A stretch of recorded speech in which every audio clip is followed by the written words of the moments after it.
So I was sitting here working and entertaining myself. I like to have some entertainment going in the background when I'm working, whether it be music or YouTube or some kind of audio book.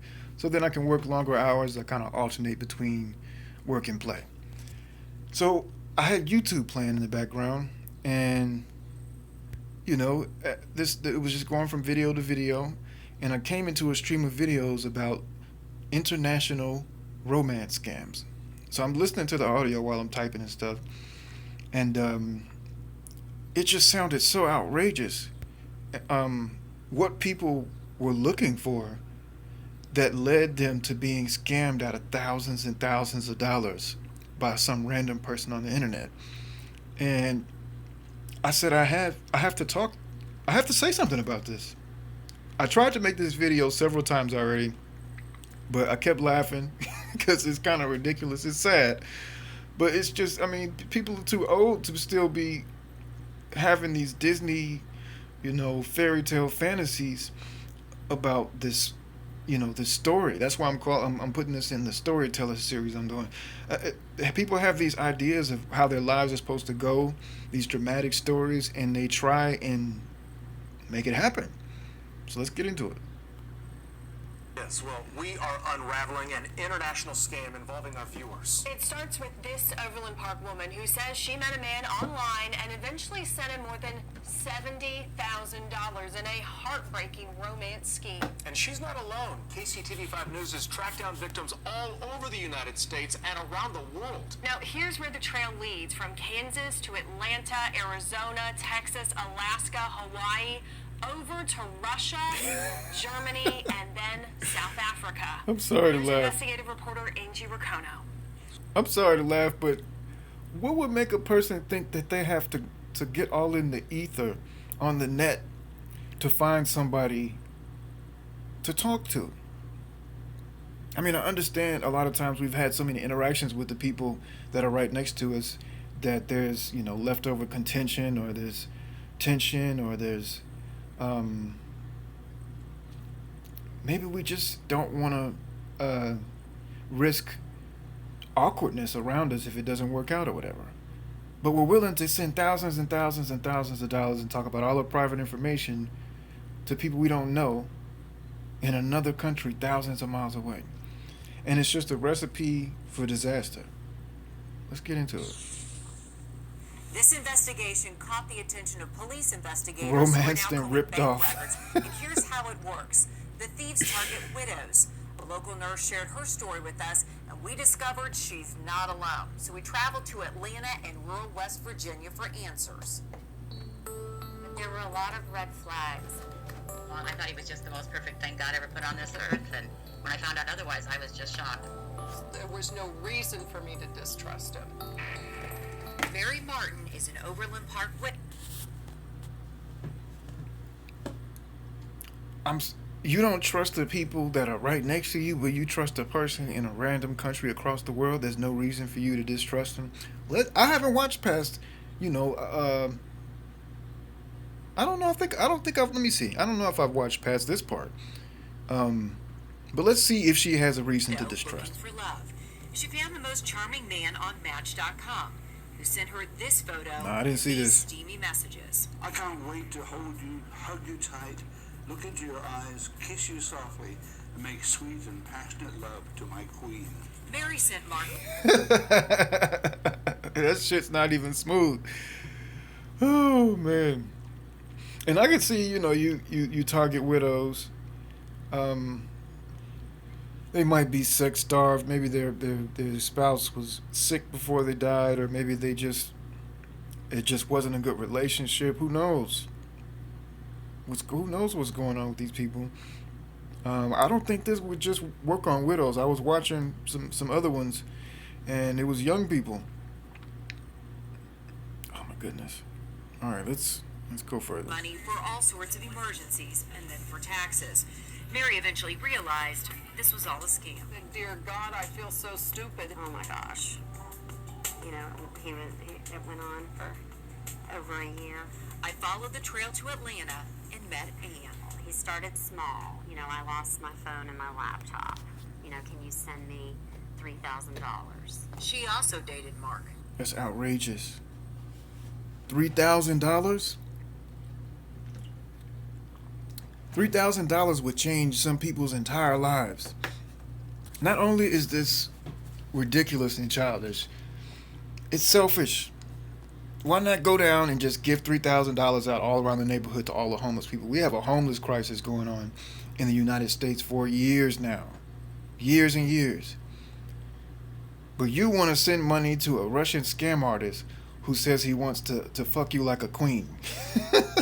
All right. I don't know why I was so trusting of him. I really don't. Other than I'm a very trusting person. So I guess that makes me the perfect victim, right? She has never revealed to... You're not a victim. You're a masochist. And probably a sadist too. You're not a very trusting person because you don't trust anybody around you. You trust a depiction of a person who's just saying what you want to hear on the internet and sending you a picture of a person that you think you can control. Let's move on.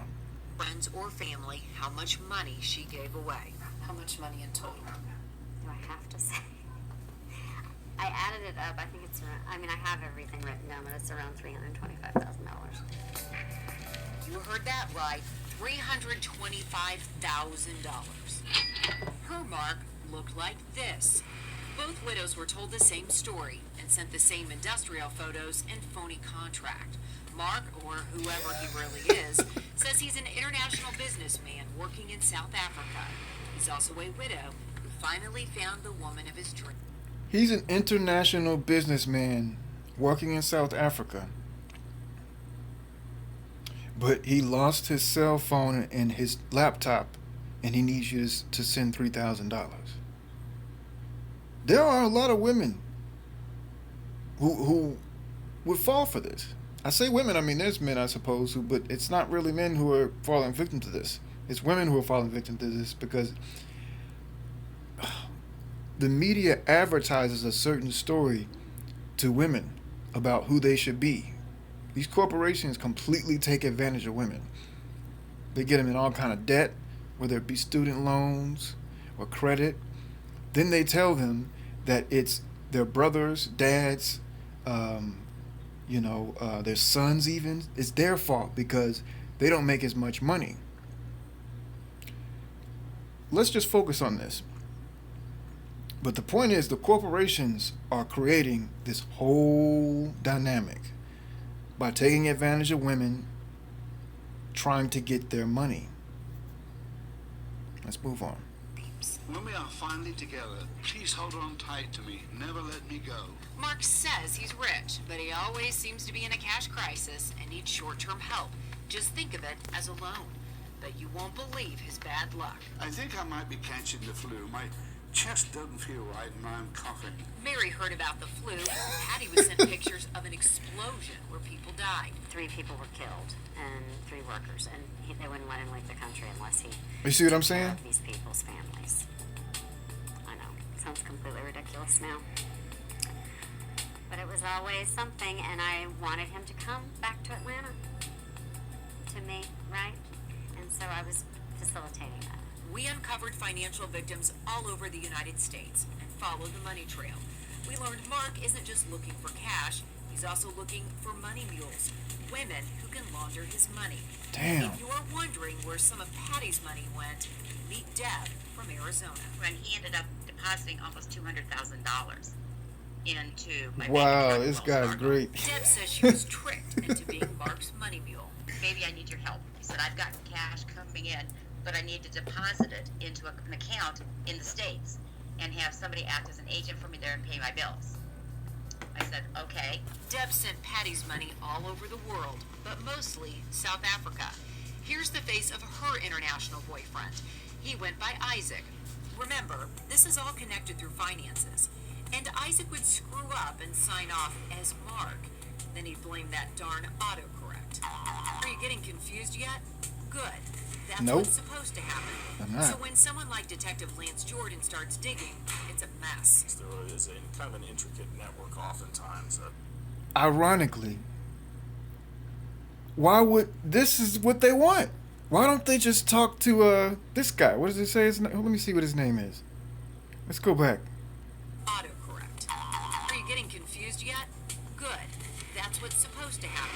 So when someone like Detective Lance Jordan starts digging, Why don't they just talk to Lance Jordan? I hope Lance Jordan got some pussy out of this. I hate to be crass, but Lance Jordan is probably married. You know what? Lance Jordan probably has a beautiful wife who would never fall for no shit like this because she looked right down the street, or they might have been married for a long time because she figured this shit out a long time ago. Or maybe she was a widow and she saw Lance was lonely and he was hardworking and he was trying to help women and do all of this stuff, and she said, I need to be with Lance. But there's Lances everywhere. I wonder if they. I wonder how. I don't know if they're gonna say anything about how these women interacted with Lance, but I would love to know that. it's a mess. There is a kind of an intricate network oftentimes of different accounts, different methods of sending money. Jordan says it's tough to catch these kind of crooks. It's very time consuming. Oftentimes by the time you figure out where the money's gone, it's already been to the next step or several steps ahead of you. It's usually possible to find out where the money eventually goes. Getting it back, though, is another matter. It's usually gone by the time you find out where it is. And that's what happened here. Mary sent money to Ann and others. Ann wired a whole lot of money to Deb. And Deb sent it around the world. Our first report aired in February. A viewer recognized Mark. So we have traveled more than 800 miles to West Virginia because the man you see in this photo appears to be the bad guy. But we realized he could be a victim too. I hear this, but this is bad news. This man was stunned to learn he's the face of an international romance scam. I'm appalled, shocked. When you're out there in Facebook and you're trying to be a good person, you put who you are out there, and then it could be turned to hurt somebody. That's I also wonder if this person is married. On top of Lance Jordan being an eligible bachelor, this guy, they were attracted. One of the women were, or maybe multiple women, they were attracted to this guy. He looks like he's well put together. Who knows if he was on Facebook looking for a woman? They were attracted to him. They used his picture. This could have been a love connection. I'm silly, I know, but it's just I don't know. And what does this guy think he wants? Maybe he thinks he should have some kind of fantasy woman too. Maybe he's dating, a 30-year-old.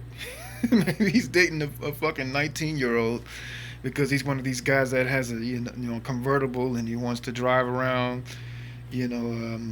some little girl, barely legal, get his dick sucked. I hate to be crass, but this shit is just it's outrageous what people believe life is supposed to be. They always want drama. And I think this guy probably likes this too. This probably inadvertently gets him off a little bit. When people's lives get boring, they just look for excitement, and they'll take anything. bad. Detective Jordan confirms the financial trail never leads to West Virginia or this man. It all heads overseas. All the women agree this man is not the person who scammed them. He has a completely different voice.